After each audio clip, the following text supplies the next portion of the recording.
One Kyle once again. Welcome back to another movie review, and now back onto the Prehysteria trilogy, and now moving on to the sequel, Prehysteria 2. The oldest party animals are back. Which the tagline on this cover here says they are the world's oldest party animals. But the Prehysteria 2, it came out in 1994, so a year after the first film, and none of the original casts from the first film come back. So like the Taylor family, they don't come back. But taking place after, well, in this film they are on vacation. So there's an old guy by the name of Mr. Cranston who's looking after them. And before that, the ratings on Prehysteria 2 are much lower than the first film. Like the first film has a 3.8 in IMDb, but this one has a 3.5 in IMDb.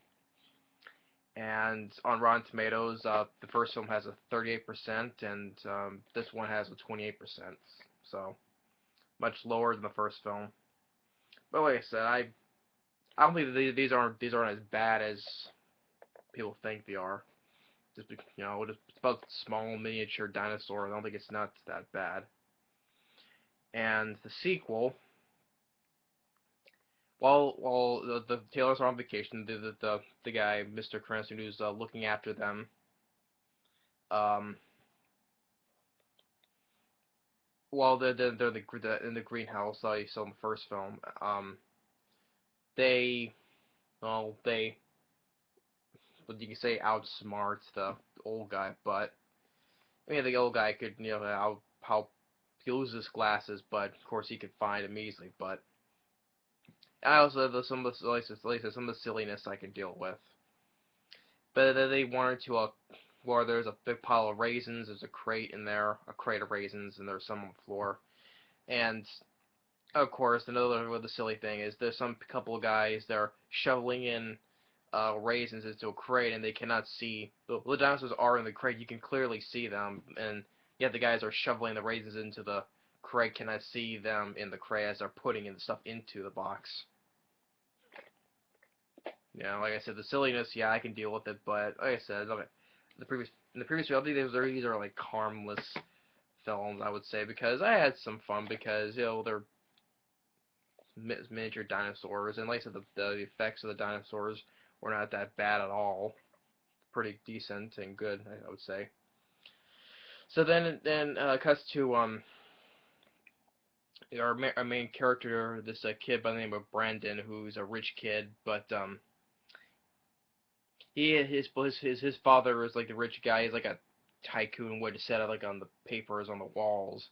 He's a rich tycoon, and he Brandon has a hardly has like have no friends, and he and his father spends a little time with them, and there's like this what I would say maid of the house, I would say, or I would say that, who does she does not like, and you like complete um I wouldn't say abusive, but well, she like totally disciplines him a lot and like locks him into his room and stuff. Uh,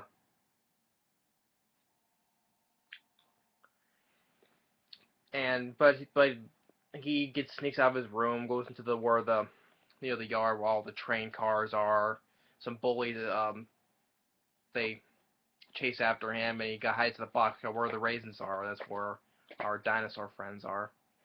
And there's this girl by the name of Naomi who works with at the train cars, and one of the bullies comes in. She punches him in the face, and then Elvis, the T-Rex, bites him, and then Madonna, the Pteranodon, for some reason she gets injured. She gets injured because the guy is like, "Oh, what is this?"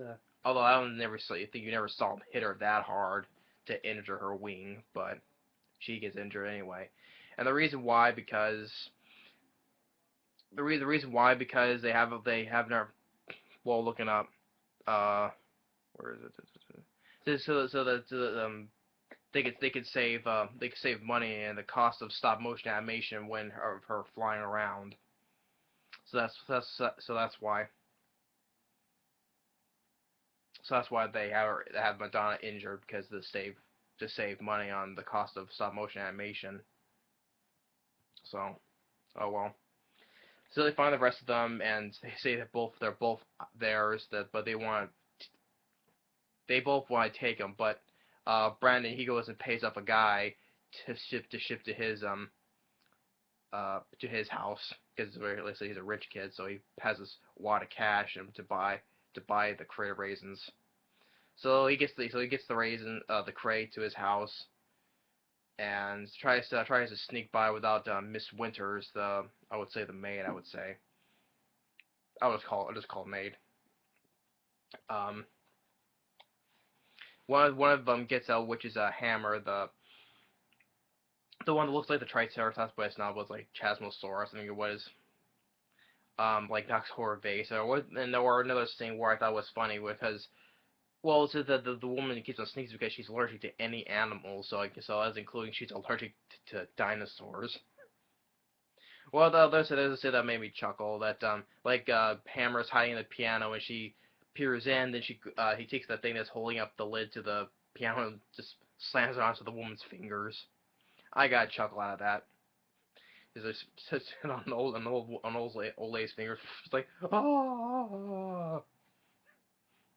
And then she takes him to his room and well she locked his door. So yeah, the silliness with Elvis picking the lock with his tail and unlocking it. Yeah, but still I can deal with it.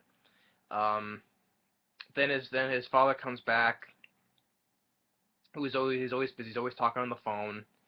Uh, at the dinner table. Uh,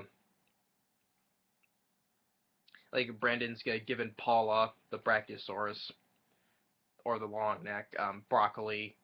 He tries to show his dad that he's holding a real dinosaur, which the father thinks it's a toy. He's like, well, it looks so real. Of course, Brendan, they're made that way. So,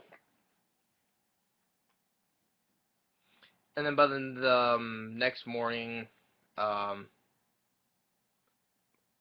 um, the woman the Miss Winters tells Brendan that's his father's birthday coming up, and she bends over to look see if there's any animals, and the hammer slides down he has a bunk bed slide and slides down and um with his three horns hits her and hits her. It's like oh,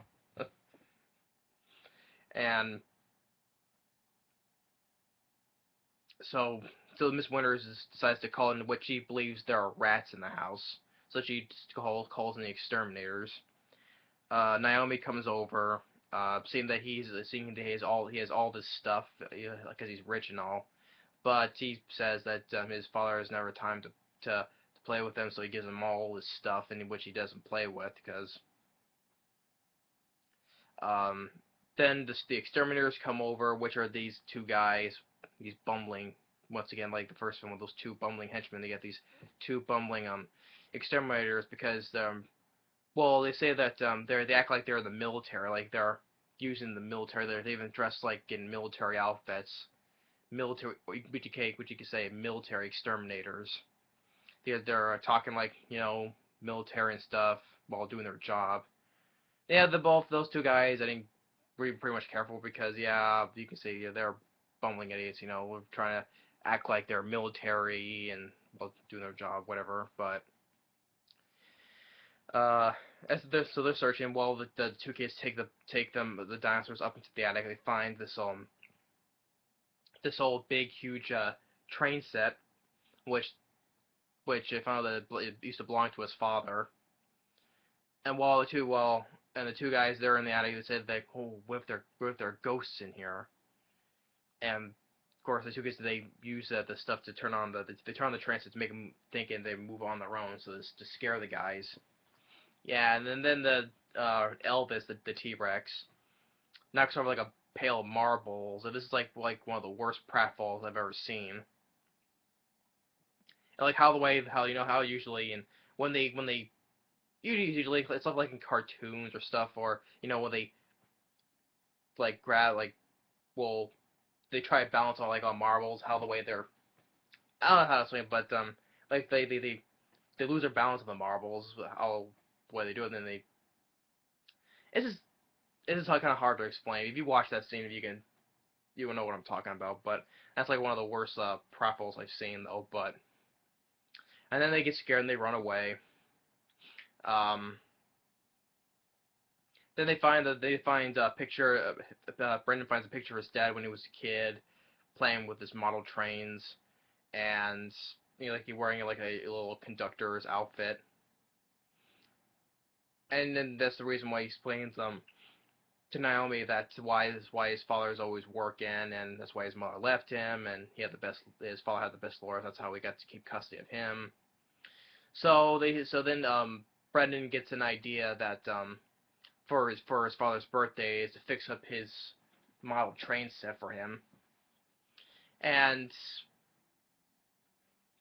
while they decide as they're fixing, they listen to of course they listen to music played by Elvis. They listen to Elvis as they're rebuilding the whole train set,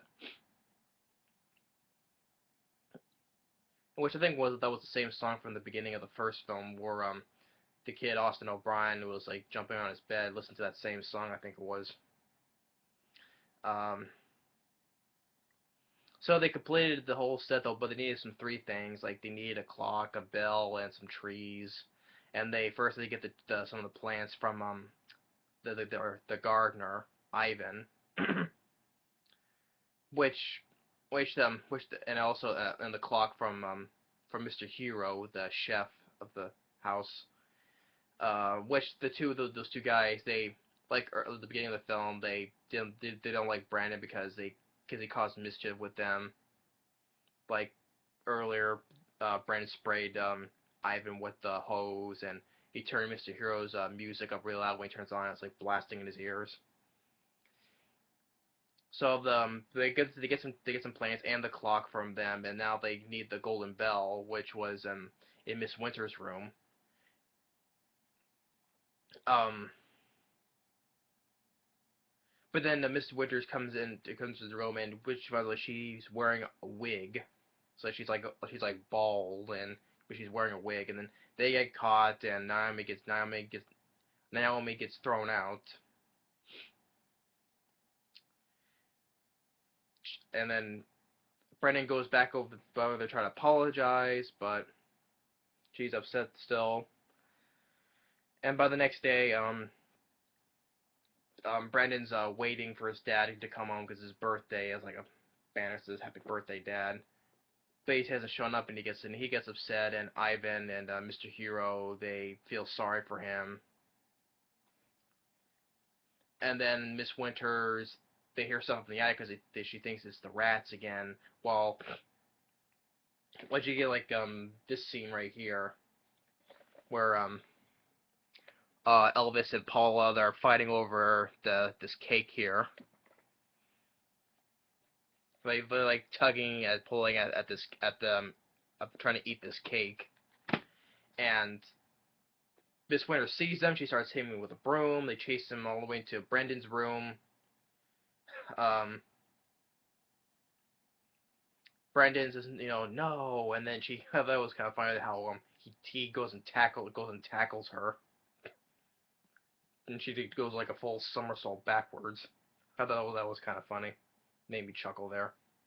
And also like that scene right here where he like fighting, with like with a pool stick. It's like I'll see like because she wants because since because one of the things is Miss Winder thinks that he's such a bad kid. She wants to make his father send him off to military school. So I'll see to your father. He sends you to military school. He's like, great, I love combat boots. You're a bad boy. That's why your father spends a little time with you. He despises you. That's not true. And she sends him flying backwards into the closet and locks her in. And she's trying to get the dinosaurs back into the crate, but she breaks out. This is not how an old lady breaks out of the closet like that, but it must have been like a cheap pool stick. she tries to get him out, but Paula, he was gonna leave Paula behind, but got caught though. When so he makes it put him all the way back in the crate. She takes it away from them, and she as the two exterminators to come back and to be take them away. Naomi, uh, uh, throws the hose to make him climb out of his room from his window, and they go into the guy's van, which has like contains smoke bombs that look like smoke grenades. Well, because they're military, they think they have like grenades and stuff, but whatever. But they're smoke bombs. They throw smoke bombs at them to get the crate. Um, they chase after them, and Mr. Hero comes in, like does a couple of flying kicks to them. Even though I wish it would like you see he would have kicked our butt more, but he kicks him like twice, and he goes Hero, Hero, and he says Mr. Winter is like Mr. Hero, you're fired, and he keeps on saying Hero, Hero, and then Ivan tells him to run, and then sprays at the exterminators, which they're not really. Well, they just stand there, just takes it. But it's just water, but they just stand there. Another funny scene where he takes another hose and trips uh, Miss Winter is like send her flying upwards and does a backwards roll again in the dirt. I thought it was another kind of funny scene. And which another thing was like a disc. Well, I would say, well, they see them, the two kids with a crate, and they're just running away from the house. But then somehow they get back up in the attic where the train set is. I don't know how how that happened. They were running away from the house, but then the next they were back into the attic where I guess they weren't seen by the Miss Winters. I guess I don't know how that happened, but then the father comes home. Miss Winters saying that he ran away, but then he finds the hat that the train conductor hat that his son was wearing. He goes up in the attic and finds that he fixed he was happy that he sees that he's happy that he fixed this whole thing for him, and then they are sleeping on the floor.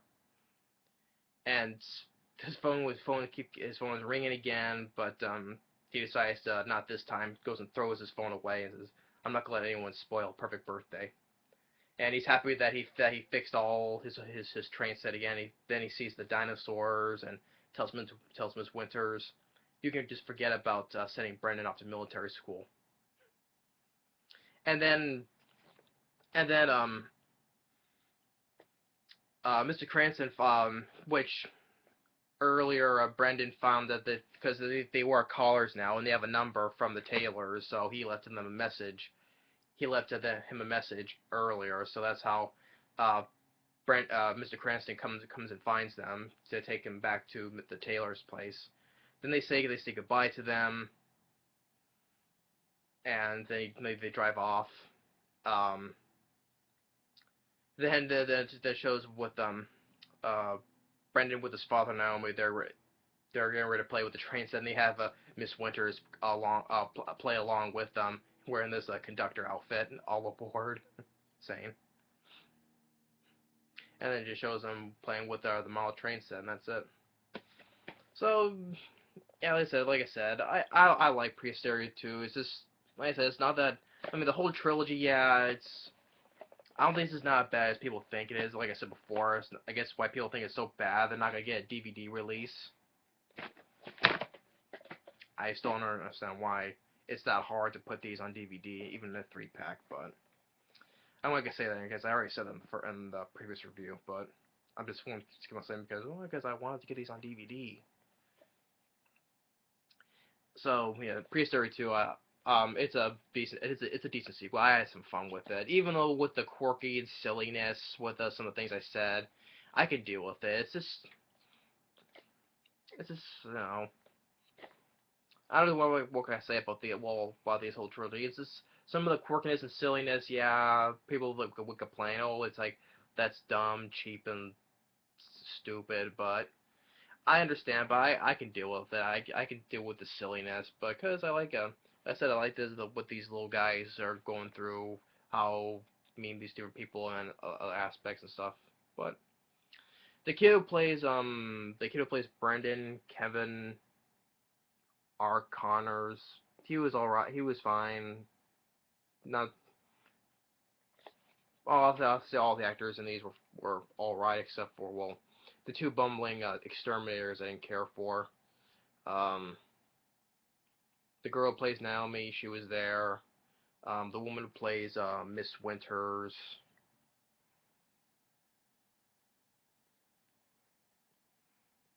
She was. I guess she was there. I guess. Um,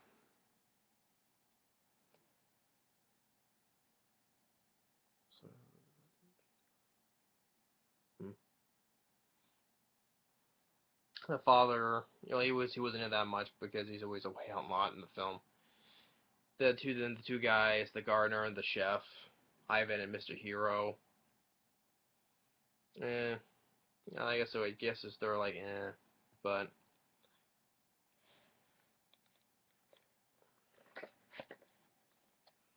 the effects of the dinosaurs, they were still pretty well done. They were still are. Um, and what is was this film was directed by Albert Brand instead. Well, he was the co-director of the first film, and the other one was Charles Band. But in this film, it's only Albert Band, not who will only direct this film, not the other correct director that's helping with him. But so yeah.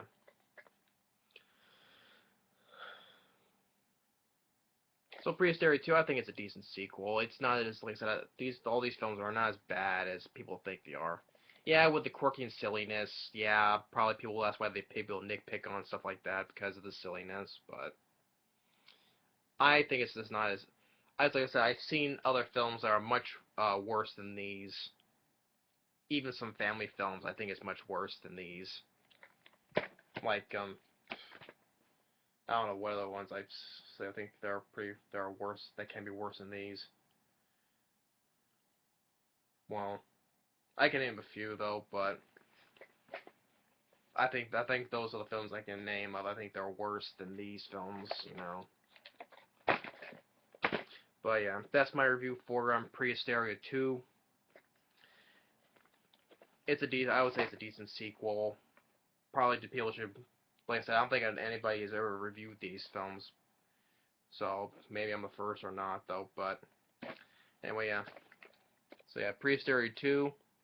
Thanks for watching, and stay tuned for the last of the trilogy, Prehysteria 3. Later.